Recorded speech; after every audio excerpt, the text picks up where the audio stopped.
नमस्कार। प्रश्नकाल में आप सबका स्वागत है। आज के इस अंक में हमारे साथ हैं एक बेहद खास मेहमान। हमारे साथ हैं कांग्रेस के चर्चित राष्ट्रीय प्रवक्ता प्रोफेसर गौरव वल्लभ साहब। प्रोफेसर वल्लभ साहब, बहुत स्वागत आपका प्रश्नकाल में। चर्चा की शुरुआत बिल्कुल शुरुआत से, पाली से दिल्ली वाया जमशेदपुर, अब तक की यात्रा कैसी रही?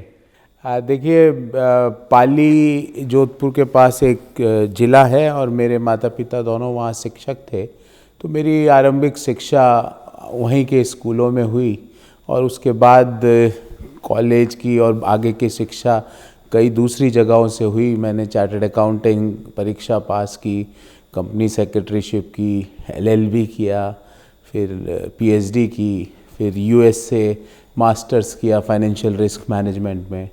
तो पाली से पहले पूना कुछ समय रिज़र्व बैंक के थिंक टैंक में काम करने का अवसर मिला। 3 साल वहाँ, 4 साल वहाँ लगाए। उसके बाद XLRI जमशेदपुर में प्राध्यापक बनने का अवसर मिला और वहाँ पे यात्रा चालू करते रहे, फाइनेंस पढ़ाते रहे। और उस दौरान कई बार लगा कि मैं कुछ समाज के लिए मुझे करना चाहिए। और लोकतंत्र में अगर आपको किसी व्यक्ति के जीवन में इम्पैक्ट बड़ा डालना है तो बिना राजनीति में आए संभव नहीं है। ये जिसको जितना जल्दी हर भारतीय को समझ में आ जाए वो लोकतंत्र की मजबूती के लिए ज़रूरी है। तो मुझे लगा कि मुझे राजनीति में आके कुछ काम करना चाहिए और मेरे आइडियोलॉजीज़ के जो सबसे नज़दीक, और मैं कहूँ एक पार्टी की आइडियोलॉजी से मैं सबसे नज़दीक था, वो कांग्रेस पार्टी थी। तो मैंने वहाँ के शीर्ष नेताओं को एक ईमेल लिखा कि मेरा ये अनुभव है और मैं ये करना चाहता हूँ। तो पार्टी अध्यक्ष उस समय राहुल गांधी जी थे। उन्होंने जिस तेज़ी से एक साधारण परिवार के बिना राजनीतिक बैकग्राउंड के, कि उसके परिवार में कोई व्यक्ति राजनीति में नहीं है, एक व्यक्ति को जैसे गले लगाया, तो मुझे लगा कि हाँ, आज भी हम जैसे लोगों के लिए भी कहीं ना कहीं इस देश में जगह है, राजनीति में भी जगह। और उसके बाद मैं सहर्ष बोलता हूँ अमिताभ जी कि प्रोफेसर गौरव वल्लभ को आज इस मुकाम तक लाने में मीडिया का बहुत बड़ा योगदान है। प्रोफेसर वल्लभ साहब, ये तो बहुत ही बड़प्पन भी है और सहजता भी है कि जिस सहजता से आपने पूरी यात्रा की जानकारी दी है, साझा किया हमसे। एक चीज़ आपसे समझना चाहेंगे, आप फाइनेंशियल रिस्क मैनेजर हैं, पॉलिटिकल रिस्क भी मैनेज करने आप आएंगे या उस दिशा में भी आपकी कोशिश होगी, आप आगे बढ़ पाएंगे, इसकी कल्पना कभी जिन दिनों आप फाइनेंस की पढ़ाई कर रहे थे उन दिनों कभी जेहन में आई थी क्या कि इस तरीके से भी आपकी भूमिका हो सकती? जब मैं विद्यार्थी था, मैं सच बताऊं, मैं अध्ययन और उसके ऊपर कुछ भी ज़्यादा सोचता नहीं था। मेरा उद्देश्य ये होता था कि किस तरह अपने अध्ययन को ही मैं और ज़्यादा सुदृढ़ करूं। मैंने जीवन में कई चीज़ें देखी है। क्या सर्दी जब ट्रेन में आप चलते हो और कंबल नहीं होता है तो क्या तकलीफ़ होती है, मुझे है उस चीज़ का आभास। ठंड के दिनों में, गर्मी में राजस्थान में 52-51 डिग्री टेम्परेचर रहता है और उस 51 डिग्री में आपकी लाइट चले जाए तो क्या समस्या आती है, मुझे इस बात का अनुभव है। सामाजिक विषमताएं और सामाजिक इश्यूज के बारे में मेरे माता पिता ने मुझे हमेशा अवगत कराया और मुझे एक इस तरह की सोच दी कि तुझे जो चीज़ मिल रही है वो तेरे भाग्य से तुझे अच्छी मिल रही है। बाकी इस देश में, इस दुनिया में बहुत से लोग हैं जो शायद बुद्धिमत्ता में तेरे से ज़्यादा हो पर वो शायद कॉलेज और स्कूल नहीं जा पाए। जी, आपके साथ एक क्रम रहा है, आना और छा जाना। जब आप कांग्रेस आते हैं और कांग्रेस में प्रवक्ता नामित होते हैं, बहुत कम अवधि के भीतर, तकरीबन अगर देखें तो 1.5-2 साल के भीतर प्रोफेसर गौरव वल्लभ वहाँ भी छा जाते हैं। तो आने और छाने का जो ये सिलसिला है, ये कैसे संभव हो पाता है? यकीन मानिए, छाना नहीं छाना ये व्यक्ति के हाथ में नहीं होता। कोई व्यक्ति ये सोच के जाए कि मैं यहाँ छा जाऊँगा, संभव नहीं है।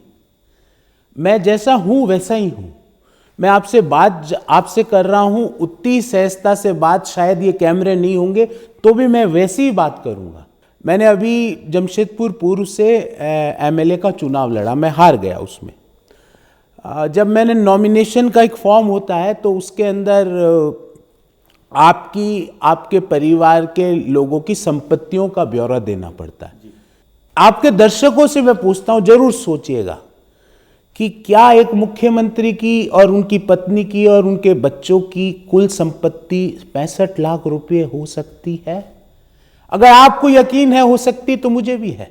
और इस शिक्षक की एक साल की आय 65 लाख रुपया, क्योंकि मैंने, और ना मैं अमिताभ आपको मैं दावे के साथ बोल सकता हूं कि जो मेरी आय आगे भी होगी वो सिर्फ कर देने के बाद होगी। ये सब करने के लिए प्रोफेसर गौरव वल्लभ राजनीति में नहीं आया। अगर पैसा कमाना मेरा उद्देश्य होता तो ईश्वर की इतनी कृपा है कि मैं जो काम करता, जो मैं अपनी दाम बोलता, मुझे वो दाम से 2 गुना ज़्यादा देने को लोग आज भी तैयार हैं। अब मैं आपके डिबेट्स को सुन रहा था, आप अक्सर ये जिक्र करते हैं, आचार्य विष्णुगुप्त चाणक्य की उक्ति आप दोहराते हैं, शिक्षक कभी साधारण नहीं होता, प्रलय और निर्माण उसकी गोद में पलते हैं, और आप अपने संदर्भ में भी इसको कहते हैं क्योंकि आप एक शिक्षक हैं। सवाल ये है कि आचार्य विष्णुगुप्त चाणक्य एक चंद्रगुप्त की तलाश करते हैं। यहाँ ऐसा क्या होता है कि एक शिक्षक प्रोफेसर गौरव वल्लभ साहब, जब उनको किसी चंद्रगुप्त की तलाश करनी होती है तो वो चंद्रगुप्त की भूमिका भी खुद ही ले लेते हैं और चाणक्य और कौटिल्य की भूमिका भी खुद से ही निभाना चाहते हैं। ऐसा क्यों होता है और ये कैसे संभव हुआ?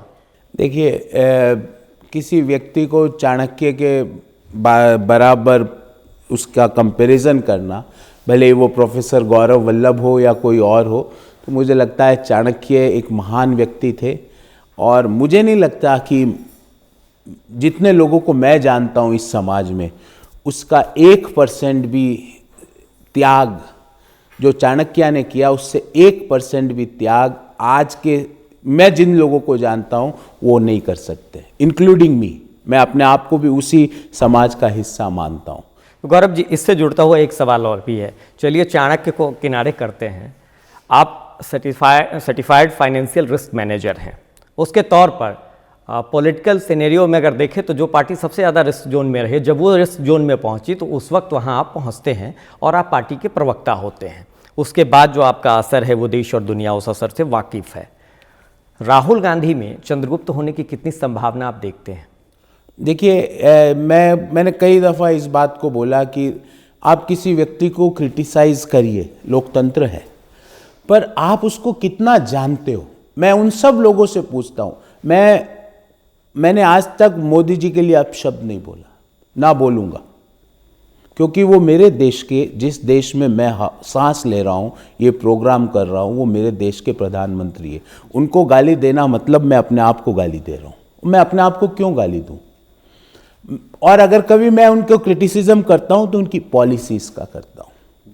मैं 4 स्तंभ देखता हूँ भारत के: liberal, inclusiveness, free and democratic. ये चारों स्तंभ, कांग्रेस पार्टी इस 4 स्तंभ पे वो भी खड़ी है। तो मुझे लगा कि भाई सीटें कितनी भी हो, आज कई लोग हैं अमिताभ, कई लोग हैं जो बड़े पढ़े लिखे लोग हैं, वो कम्युनिस्ट पार्टी ज्वाइन कर लेते हैं। तो क्या वो मूर्ख है? उनकी आइडियोलॉजी वो है। क्या वो पाकिस्तान जाने योग्य है? नहीं, वो भी नहीं है। वो भी भारत में उतना ही योगदान दे सकते हैं जितना गौरव वल्लभ या मोदी सर दे सकते हैं, या स्मृति ईरानी दीदी दे सकती है। देखिए, जब आपकी व्यक्तिगत महत्वाकांक्षाएं देश की महत्वाकांक्षाओं पे हावी हो जाती है तो आप हमेशा गलत निर्णय और कुनिर्णयों की तरफ देश को ले जाते हो। पाकिस्तान का आपने जिक्र किया तो एक सवाल और भी है गौरव जी कि इस वक्त डिटेंशन सेंटर की बहुत चर्चा हो रही है। अमित शाह ने गृहमंत्री के तौर पर सदन को ये बताया है कि डिटेंशन सेंटर में बाहर के जो विदेशी नागरिक हैं हम उनको रख रहे हैं। बाद में एक और दस्तावेज आता है जिसके ज़रिए पता लगता है कि कांग्रेस के ज़माने में ही गुवाहाटी उच्च न्यायालय के भीतर दस्तावेज रखा गया था, उसमें जिक्र किया गया था डिटेंशन सेंटर का। जो लोग पाकिस्तान नहीं जाएंगे वो डिटेंशन सेंटर में रखे जाएंगे क्या? और फिर अगर रखे जाएंगे तो वो डिटेंशन सेंटर की सीमा कितनी होगी और वो कहाँ जाके थमेगा सिलसिला? पहली बात तो मुझे दुख होता है, मैं गलत बोल जाऊं अमिताभ जी, चल जाएगा जी। मैं झूठ भी बोल जाऊं, थोड़े दिन ट्रोल होऊंगा, चल जाएगा। पर मेरा देश का प्रधानमंत्री झूठ बोलेगा तो मेरा, आपका और आपके सारे दर्शकों का शर्म से झुक जाएगा। कोई बोलता है डिटेंशन सेंटर है ही नहीं। प्रधानमंत्री जी, मैं आपका सम्मान करता हूं क्योंकि आप भारत जैसे विशाल देश के चुने हुए प्रधानमंत्री हो। कांग्रेस पार्टी का हर व्यक्ति आपका सम्मान करता, पर झूठ मत बोलिए सर। एनआरसी या सीएए, मैंने सीएए के बारे में कई लोगों से पूछा कि भाई कौन कहता है कि भारत में जो दूसरे धर्म के लोग सताए गए हैं उनको नहीं लाना चाहिए। हमारी तो परंपरा है, इस सनातन धर्म की परंपरा है वसुधैव कुटुंबकम। इस सनातन धर्म में सर्वधर्म समभाव की परंपरा है। पर आप 5-6 धर्म ले लेते हो, एक धर्म छोड़ देते हो, 3 देश ले लेते हो। क्यों 3 देश लिए आपने? 30 और है जहां पे हिंदुओं के ऊपर इन 3 देशों से ज्यादा अत्याचार होता है। ये मैं नहीं, दुनिया की रिपोर्टें बोलती है। क्यों आप 5 धर्म लिए?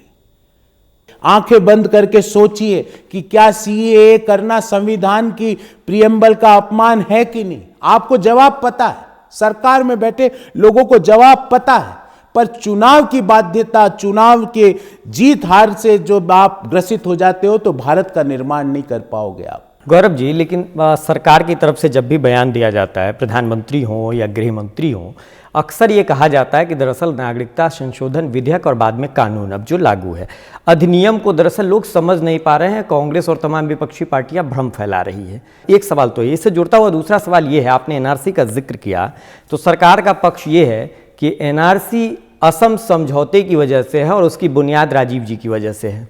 अब इस दोनों को जोड़ के कैसे देखा जाए? सवाल बहुत सार्थक है। सबसे पहले एनआरसी असम में लागू की जाती है। 19 लाख लोगों को बोल दिया जाता है कि ये, पहले 40 लाख को बोला गया कि ये घुसपैठिए है। उसमें भारत के राष्ट्रपति के परिवार थे, गुवाहाटी आसाम यूनिवर्सिटी के वाइस चांसलर थे, आसाम हाई कोर्ट के जजों के परिवार, जो शहीद भारत के लिए वीर गति को प्राप्त हुए उनके परिवार, जो कारगिल युद्ध जिन्होंने अपने लहू से जीता उनके परिवार, वो भगोड़े हैं, वो घुसपैठिए है। तो फिर आपने 40 लाख को कर दिया 19 लाख। आपको पता है अमिताभ, उस 19 लाख में 15 लाख यूपी, बिहार और झारखंड के लोग हैं, हिंदू लोग हैं, हिंदू, बंगाली भी जी, हाँ, वो घुसपैठिए हैं। बिहार के लोग वहाँ चाय बागानों में काम करने गए, वो घुसपैठिए बन गए, वो डिटेंशन सेंटर में जाएंगे। मेरे प्रदेश जहाँ से मैंने चुनाव लड़ा, वहाँ के लोग, झारखंड के लोग वहाँ अपनी मेहनत मजदूरी, अपनी रोटी कमाने के लिए आसाम गए, वो घुसपैठिए हैं। और बाकी जो 5 लाख लोग हैं वो कैसे, आपने कैसे चिन्हित कर लिया? तो जब भारत की छवि भारत के बाबा साहब अंबेडकर के संविधान के अनुसार थी, आपने उसको डेंट मार के, संख्या बल के कारण आपने सबको, कुछ नहीं सुनना आपको, आप बोलते हो कुछ नहीं सुनेंगे, और आप ये कहते हो, प्रधानमंत्री जी ऐसे बोलते हैं, मैं चैलेंज करता हूं। अरे प्रधानमंत्री जी, आप क्या हमसे क्या चैलेंज करोगे? आप हमारे प्रधानमंत्री हो, हमको क्या चैलेंज करो? हम कर सकते हैं आपको चैलेंज कि प्रधानमंत्री जी मैं चैलेंज करता हूं कि अपनी एमए की डिग्री दिखाओ। वल्लभ साहब, एक सवाल और भी है। उसी सदन के भीतर अमित शाह जब वक्तव्य दे रहे होते हैं बतौर गृह मंत्री भारत के, तो वो ये कहते हैं कि मनमोहन सिंह साहब ने दरअसल जिक्र किया था कि ये जो धार्मिक तौर पर जो उत्पीड़ित लोग हैं उनकी व्यवस्था भारत को करनी चाहिए। दूसरा, जब संविधान का जिक्र आता है तो वो अनुच्छेदों के हवाले से ये कहते हैं कि भारतीय नागरिकों के संदर्भ में भेदभाव नहीं करना, ऐसा कहा गया है, व्यक्ति के तौर पर कुछ संविधान के भीतर कहा नहीं गया। ये उनकी व्याख्या थी।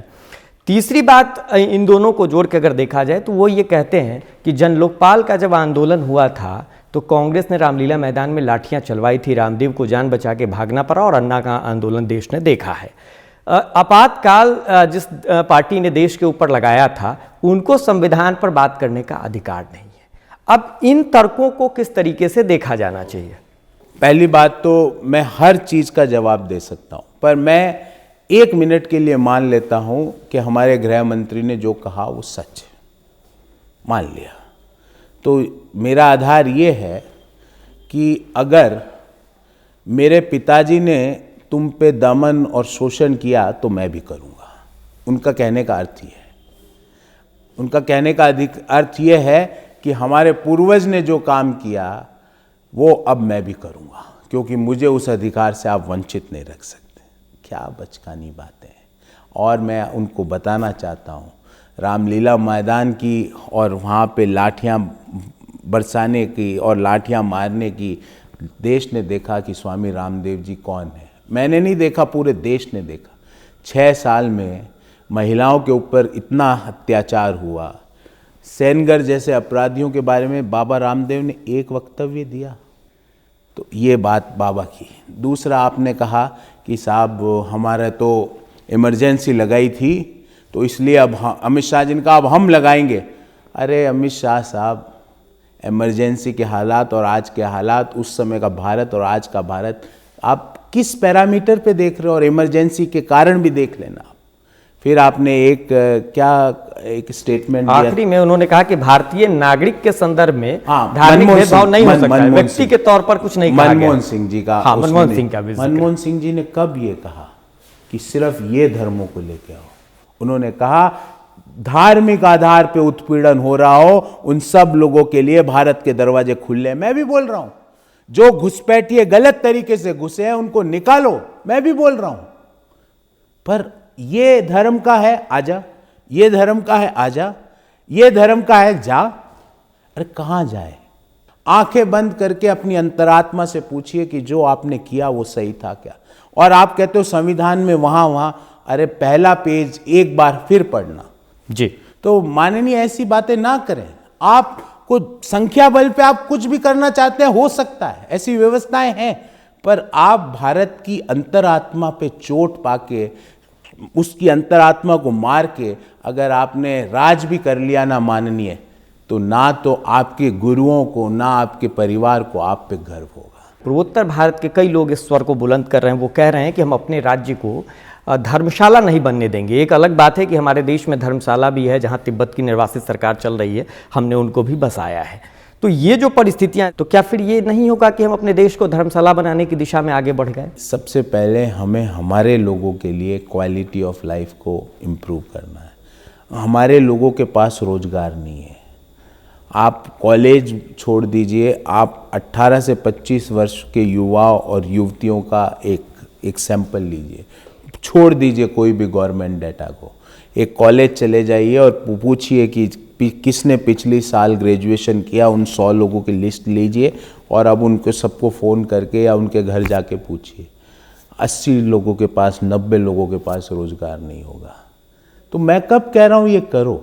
मैं तो कह नहीं रहा। आप कह रहे हो नहीं हम तो करेंगे, हम तो लाएंगे, क्योंकि उनके ऊपर धार्मिक उत्पीड़न हो रहा है। तब मैंने कहा कि भाई सिर्फ उन पे ही थोड़ी हो रहा है, फिर सबको लाओ। भारत का संविधान का आधार ही है कि सभी चीजें होनी चाहिए, सभी धर्म के लोगों को बराबर हक दो। कहा यह जा रहा है और वास्तव में ये सच भी है कि मनमोहन सिंह जी की सरकार के वक्त भी एक बार आर्थिक सुस्ती देश में आई थी। दूसरी परिस्थिति इस वक्त है, तो तब की आर्थिक सुस्ती में और इस वक्त की आर्थिक सुस्ती में बुनियादी फर्क क्या है और वजहें कैसे बदल जाती हैं और कैसे वजह बदली है? 3 प्रभावी कारण जो आपको लगता हो कि इस वक्त की मंदी का है। जी देखिए, नंबर 1 कारण जो असंगठित क्षेत्र है, जो लगभग 50-55% GDP का हिस्सा होती है, वो ख़त्म हो गया नोटबंदी के बाद। तो पहला तो है नोटबंदी। अब आपने जब डीमोनेटाइजेशन किया, अब आपको करना चाहिए रीमोनेटाइजेशन। लोगों की जेब में नोट डलवाने की व्यवस्था करवाओ। प्रॉब्लम क्या है कि जब तक रूरल इकोनॉमी में लोगों की जेब में पैसा नहीं पहुंचेगा, वो इकोनॉमी रोटेट होती नहीं पाएगी। तो मनरेगा और रीमोनेटाइजेशन से अगर आपने लोगों को पैसा पहुंचा दिया, तो फिर आपने जो कार्य किए, वो क्या कार्य किए? टैक्स स्लैब्स कम करी, कॉर्पोरेट टैक्स में कंसेशन दिए। तो उससे क्या होगा? जैसे मैं आपको एक बहुत सरल शब्दों में बताऊं कि ये फ़ोन है, अब मैं इस फ़ोन का निर्माता हूं, ये 10,000 में मिल रहा है, मैंने कॉर्पोरेट टैक्स कम करके इसको 8,000 में कर दिया, पर 8,000 आपकी जेब में होंगे तो आप खरीदोगे ना। 6 कर दिया तो 6 भी तो दो। अब रोजगार है नहीं तो पैसा है नहीं। जिन लोगों की नौकरियां हैं उनकी पे सैलरी कट्स हो रही है। तो मैं बार बार कहता हूं रीमोनेटाइज करो। आपको न्याय स्कीम से, न्याय शब्द से समस्या है ना, मैंने आपको बोल दिया दीनदयाल उपाध्याय न्याय कर दो। समस्या ओला उबर और प्याज नहीं खाने के कारण नहीं है, समस्या इसलिए है क्योंकि आपके पास ऐसे लोग नहीं हैं जो जानकार हो, समझते हो। और आप स्वयं माननीय प्रधानमंत्री जी स्वयं 24 घंटे ये सोचते रहते हो देश कहीं भी जाए कोई दिक्कत नहीं है, अपनी सीटें कैसे बढ़ानी ये सोचो। इससे बाहर निकलिए तो मुझे लगता है आप भी अच्छा काम कर पाएंगे। गौरव जी, एक और सवाल है, आपके ऊपर आरोप भी है। डॉक्टर संबित पात्रा की जो पात्रता थी प्रवक्ता की, उस पर प्रोफेसर गौरव वल्लभ की वजह से 3 बार सवालिया निशान लग गया है। अब इन दिनों वो भी परेशान हैं, तो क्या ये सडनली हो गया? कई लोग कहने लगे हैं कि कांग्रेस के संबित पात्रा हैं, हालांकि मैं उससे सहमत नहीं हूं, पर क्या ये सडनली है, जानबूझ के है? बार बार ऐसा क्यों हो रहा है? 3 दफे इस तरीके का जिक्र है। देखिए, इसके 1-2 कारण हैं। ऐसा नहीं है कि संबित पात्रा जी ही अकेले ही अज्ञानता के शिकार है, और सारे लोग उनसे भी ज़्यादा अज्ञानी हो सकते हैं, क्योंकि किसी के बारे में मैं टिप्पणी नहीं कर सकता जब तक। तो मैं प्लान करके कुछ नहीं करता हूँ, और ना संबित पात्रा जी के लिए मेरे दिल में कोई कटु भावना है, ना मैं कोई उनको अनर्थ कर। मैंने तो कई बार उनको बोला कि सर मैं आपको अपने बराबर देश प्रेमी मानता हूँ, पर आप मुझे नहीं मानते क्योंकि मैं कांग्रेस पार्टी में हूँ। अगर मैं कांग्रेस पार्टी में नहीं हूँ तो वो भी माने। तो देश प्रेमी का सर्टिफिकेट पार्टियों से नहीं मिलता है। उनकी ज्ञान के बारे में मुझे कोई टिप्पणी नहीं करनी, पूरा देश जानता है, पर उनकी तैयारी जब, और मैं उनके कभी भी उनके नीचे गिराना नहीं चाहता मैं उनको, पर जब वो ये बोलते हैं ना कुछ पढ़ के आते नहीं है, मेरे को दुख होता है। मैं कभी किसी के लिए व्यक्तिगत रूप से नहीं बोलता कि क्या। लेकिन प्रोफेसर वल्लभ साहब, क्या जिस तरीके से इस वक्त के डिबेट हैं और उसमें जिस तरीके के सवाल पूछे जाते हैं और उसमें जो स्टाइल संबित पात्रा की रही है, जिस तरीके से वो करते थे, संयोग हो, परिस्थितियां हो, आपने पूछा 5 ट्रिलियन में जीरो कितने लगते हैं, रामचरितमानस का जिक्र हुआ तो चौपाई 5 सुना दो, 10 में सुना देता हूं। एक 5 नहीं बोला था मैंने, एक। और मैं आपको बताऊं अमिताभ, हो सकता है कि दुनिया के 10 करोड़ लोगों को भी ना आए, मुझे भी ना आए, मैं तो ये बोलता हूं, पर दुख कब हुआ पता है? जब उन्होंने कहा मैं संस्कृत में सुनाऊंगा। अब रामचरितमानस संस्कृत में कब लिखी गई? चौपाई संस्कृत में होती है। मैं सवाल नहीं आने का कष्ट नहीं है, झूठ बोलने का कष्ट है। मेरे को सीए वो मेरे से पूछते कोई सवाल, मैं कह देता नहीं आता, पर उन्होंने क्या बोला, कितने पेज हैं? 4 पेज ऑन शो, जबकि है 3 पेज। तो जो ये बात करते हैं ना, उसी से पता चलता है ना कि उनको क्या आता है। राज्यसभा के मेंबर, मैं तो टीवी शो में जाता नहीं, कल एक शो देख रहा था, राज्यसभा के मेंबर है एक भारतीय जनता पार्टी के प्रवक्ता, मतलब इस बेतुकी बातों पे आ गए कि मतलब सच बोल रहा हूं, वो अपना अपमान करा रहे, कोई बात नहीं, पर राज्यसभा का अपमान हुआ, दुख हुआ। आखिरी में बस ये, आपने एक बार आपके डिबेट शो को मैं देख रहा था, आपने वहाँ कहा कि हर सवाल का जवाब राहुल गांधी नहीं हो सकते हैं। हर सवाल का जवाब राहुल गांधी नहीं हो सकते हैं, तो देश की हर समस्या का समाधान या जवाब हम ढूंढे तो वो अमित शाह और नरेंद्र मोदी में ही कैसे निहित होता है? मैंने नहीं बोला, मैं आपके सवाल से सहमत हूँ कि हर समस्या नरेंद्र मोदी जी उसका जवाब नहीं हो सकते, पर एक निर्णय मोदी जी करते हैं कि नोटबंदी करता हूं और उसके कारण समस्या होती है, तो उसकी तो जिम्मेवारी लेनी पड़ेगी। अगर आपके सीए करने के बाद 21 नौजवान अपनी जान गंवा देते हैं, उसकी तो जिम्मेवारी लेनी। मैं अमित शाह जी को नोटबंदी की जिम्मेवारी के लिए नहीं बोल रहा हूं, प्रधानमंत्री को लेनी पड़ेगी नोट। जब वित्त मंत्री को नहीं पड़ता नोटबंदी कब होगी, प्रधानमंत्री कह रहे मैंने किया, तो जिम्मेवारी लेनी पड़ेगी। आखिरी में बस इतना भर, बीजेपी पार्टी सरकार दोनों के तर्क ये हैं कि दरअसल चाहे बात जीएसटी की हो या इस वक्त नेशनल पॉपुलेशन रजिस्टर की बात हो, दरअसल वो कांग्रेस के कार्यक्रमों को ही आगे बढ़ा रहे हैं और जहां तक धार्मिक आधार पर भेदभाव का जिक्र है तो बीजेपी बार बार ये कहती है कि सिख विरोधी दंगे की शुरुआत किसने की, किसने उसको अंजाम दिया। दरअसल हम वहीं से धार्मिक भेदभाव सीख के आगे बढ़ रहे हैं, तो फिर कांग्रेस को आपत्ति क्यों? तो इसका मतलब बीजेपी ये बोल रही है कि नरेंद्र मोदी जो भारतीय जनता पार्टी के गुजरात के मुख्यमंत्री थे वो गलत थे, क्योंकि जीएसटी का सबसे बड़ा विरोध नरेंद्र मोदी गुजरात सीएम ने किया था। नरेंद्र मोदी भारतीय पीएम नहीं, गुजरात के सीएम, उनकी पार्टी मोदी के खिलाफ में बोल रही है। इसका मतलब जब आपने ये कहा एनपीआर की जो आपने बात कही, तो इसका मतलब एनआरसी जो आप लाए वो गलत था, एनपीआर जो कांग्रेस लाना चाहती थी वो सही था। आप ये कहना चाहते हो? आप कुछ नहीं कहना चाहते, क्योंकि आपको समझ ही नहीं है। मतलब समस्या ये है कि अर्थशास्त्र के बारे में लॉ मिनिस्टर बोलता है कि सिनेमा से होगा, सिनेमा के बारे में फाइनेंस मिनिस्टर कुछ बोल देता है, फाइनेंस के बारे में लेबर मिनिस्टर कुछ बोल देते हैं अपने गंगवार साहब, लेबर के बारे में एचआरडी मंत्री कुछ बोल देते हैं, पर कोई कुछ नहीं बोल रहा, ना कोई। सिर्फ आप अपनी जुनून में जो आपको मन में आता है वो कर देते हो। आपकी गलतियों की सजा हिंदुस्तानी क्यों भुगते? मैं आपको बता रहा हूं, हिंदुस्तानी होने के नाते आपको भयंकर नुकसान हो रहा है इन चीज़ों से। आपकी छवि खराब हो रही है मोदी जी। आपके ऊपर देश ने इतना विश्वास किया था जब 2014 में आपको बड़ा मैंडेट दिया था, पर आपने हर विश्वास को तोड़ा है, हर विश्वास की जगह झूठ बोला है। बहुत आभार सर। ये तो प्रोफेसर गौरव वल्लभ साहब, आपने सुना इस अंक में प्रोफेसर वल्लभ को साफगोई के साथ तमाम सवालों का जवाब था। और सूर्य समाचार प्रोफेसर वल्लभ साहब को, अभी अभी आप चुनाव लड़ के आए हैं, तो आपको आपकी राजनीतिक पारी के लिए बहुत सारी शुभकामनाएं प्रेषित करता है। और प्रश्नकाल के अगले अंक में फिर किसी ऐसे ही विराट व्यक्तित्व के साथ आप सबके बीच हाजिर होंगे। तब तक के लिए दीजिए इजाजत। नमस्कार।